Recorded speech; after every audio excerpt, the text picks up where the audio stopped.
In today's video, we're going to be making a Jack Skellington cake.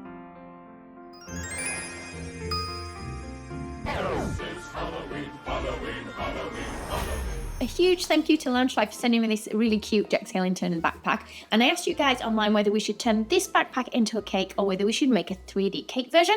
And the 3D cake version won. I do have other LoungeFly videos, which I'll link below the video. You can see how we've made those as well. But for now, let's have a look at how we made this guy. So I'm starting with a white cake board and a 6-inch cake, which I'm gonna just put a little hole in because I want to fill this with some little chocolate snowballs. Keep that bit because we might use that on Jack Skellington's body later. I'm gonna put a layer of buttercream in and also a thin layer of white chocolate ganache, but just inside that hole that I've created. The reason for doing this is because the buttercream can make whatever I put inside the middle of the cake go soggy if it's there for like longer than a day. So we're going to keep stacking up the cake. Now I'm just using plain round cakes that are 6-inch each time, but this time I'm using a piping bag as well instead of the palette knife. I thought it might make it a little bit neater for me. There we go. Definitely neater that time round, and I'll keep going with the chocolate ganache in the middle too. Now I'm going to put a smaller piece on the top. This is chocolate ganache that I've put on there, but before that top piece goes on, I'm going to put these chocolate snowballs in. Okay. Then let's get a bit of buttercream just to stick that top piece on that you saw me do earlier. Okay, so these are just round cakes. If you want, you can use one of the ball tins and you can use like 2 half spheres and stick them together if you prefer. I was too lazy to bake that. I had these ones in the freezer, so I just cut these to a sphere shape, or roughly a sphere shape. You will see that I didn't do a very good job with cutting it into a sphere. It's a little bit wonky, but it's fine. We're going to cover it in white chocolate ganache. We'll use a flexible smoother to go over that everywhere. And hopefully my ganache can kind of round that out a little bit more.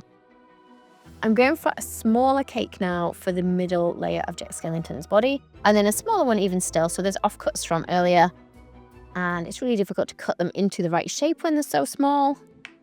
But that middle one's a bit easier. The middle one is a 4-inch cake that I've used, and then I've just cut it down a little bit. Again, just sandwiched together with some buttercream. So this one's not quite round. I've left that one a little bit flatter than rounded, but it's fine.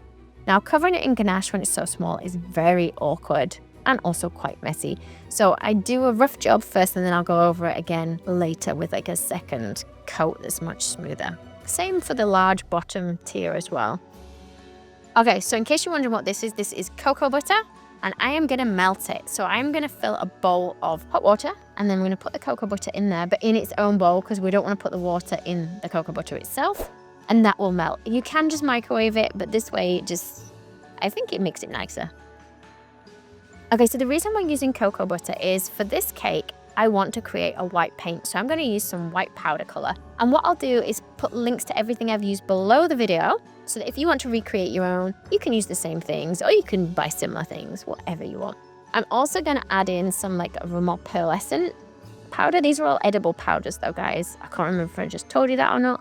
So mix it and you can see that cocoa butter has completely changed color now. Now it needs to stay warm for it to stay liquidy though. As soon as this gets cold, it will set. And I'm gonna paint on all those cakes that I've done earlier. So cocoa butter paints quite well onto the chocolate ganache. That's why I'm using that. And I know not everybody likes fondant, and I use fondant a lot in my videos. So for this one, I wanted to do something different and use this cocoa butter paint. And it doesn't taste bad. It doesn't really taste of a lot cocoa butter, I wouldn't say. So once it's painted, it's set pretty quick because it's cold in here. And then I'm going to piece together the whole thing. I'm just sticking it together with chocolate ganache. I'm just pushing the ganache in a little bit so you don't see it quite as much. And then painting over that. In fact, actually, I'm going to cut a little bit off there so it sits a bit flatter. Okay. Same again on this tier, or this layer. And then I decided I'm going to take the whole thing off because it wasn't close enough together, the balls. I've cut more off the bottom of that one as well. So it just sits flatter against that bottom layer. And I'm just going to do the same on this one. I don't think of these things when I'm putting it together. It's only when I've done it wrong and then I think, no, I can't leave it. We have to change it. Now I'm using some green modeling paste and we're going to roll a long sort of cylinder.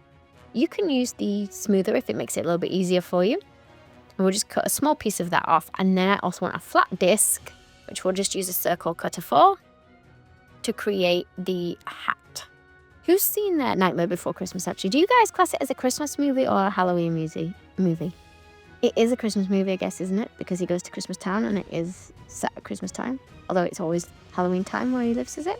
Okay, so Jack Skellington's face. I did actually do the face as a TikTok live. I don't know if many of you guys follow me on TikTok. I've been trying to do some lives. I'm not very good at doing lives on there, but yeah, I'll get the hang of it soon. Anyway, I did that on there, but here it is again for you guys to see. So it's just a round ball of modeling paste, white modeling paste that we've drawn a mouth into. I've cut it open, the mouth, a couple of little holes for the nostril, little lines for the nostril, and some indentations for like where the eyes are gonna go. I'm just going to press in a little bit on his brow area so he's a little bit more frowny. I couldn't decide which expression to give him because he has so many different expressions. Mine isn't quite the same as the expression on the LoungeFly bag. Do you guys think I should have done him as the 3D cake like what I've done here, or do you think I should have done him as the LoungeFly bag like I did before? Don't forget to check out the other LoungeFly bag video I did. I've actually got 2 LoungeFly bag videos. Okay, so I'm going inside anywhere that I want to be black in color with a black edible pen, and I'm just using some water diluted down to spread that out. And let's see if we can use a thin brush to pull that into the lines that I put for like his teeth. Okay, it's a little bit untidy when we get up close, but let's use some powder color. So I'm just using some black edible powder color just to put some shading on the face. Just a little bit. Okay, I'm going to push in a wooden kebab skewer. So this is a food safe one because it's for kebabs. I'm going to push it through his head and we're going to put that green disc on and then the top of his hat on in place. I've stuck it all together just with water. And then I'm going to use a green edible dust, trying to go a shade darker than his hat just to create some shading and so it doesn't look as flat in color. Oh, and then it ended up coming apart when I stuck it on anyway, but that's fine. And then we're going to put some shading on his body. So I've tried to go with some of that black edible powder kind of in the gaps between the tears. And then I've also used a little bit of blue edible powder on there as well. And then for his buttons, it's just plain black little balls of modeling paste stuck on there. And then he's going to need some hands and some arms. This is probably the trickiest bit out of the whole thing, was making those hands. So I tried to roll them a little bit longer than I needed. I made them out of modeling paste. It's very cold here in the house and it was just setting so fast when I was doing this. The type of modeling paste I use, it gets very firm when it's cold. So yeah, it meant it didn't give me a lot of time to work on them with. But I'm trying to put in individual fingers and I put in all the lines where I thought the bones should go, and then I realized I should have probably looked at the picture because I didn't do these like what it looks like in the actual movie. Or on the bag, really. I just did his hands completely wrong. I think his fingers weren't terrible, but like the palm of the hand area, it looks different on him to what I've made it. I'm gonna bend them in shape to how I want them to go. And then I'm just gonna use that black edible pen to kind of put lines in between the bones. It's difficult to do like connecting bones and things like that on skeletons because everything's so small and thin where it connects together that it makes it very fragile and things want to fall apart when you're making them in icing. Okay, but they will do. So let's roll 2 long pieces of black for the arms. We want them to be fairly thin. Let's just put a light indentation in where the elbow joint's gonna go. And then I've cut off some of the wrist off the hand. I'm gonna push that into the end of his arm or his sleeve. Okay, and then we're going to push that on there. So he's starting to take shape. He's looking a bit more like what he should now. I do love the bag though. Thank you again to LoungeFly for sending me that.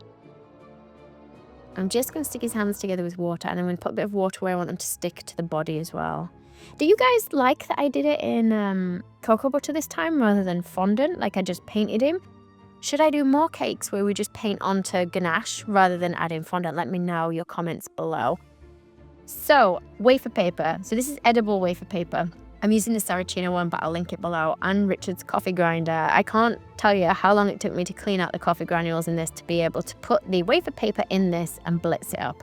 There's also some white powder and some sparkly powder added to that as well. And then we can add, for the finishing touch, it's also just going to neaten up that bottom edge, that wafer paper snow that we made earlier. I've seen so many people do this, so I haven't come up with this idea for this. Also, I should have ground mine a bit longer. But yeah, there you go, guys. Okay, let's cut into him.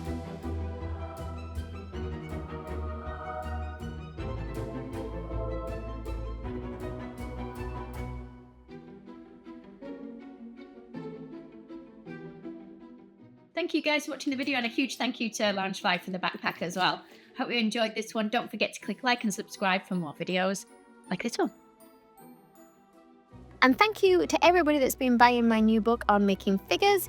And if you want more classes from me, more in depth, I also have an option of online detailed ones over on my website that you can check out. Thanks for watching.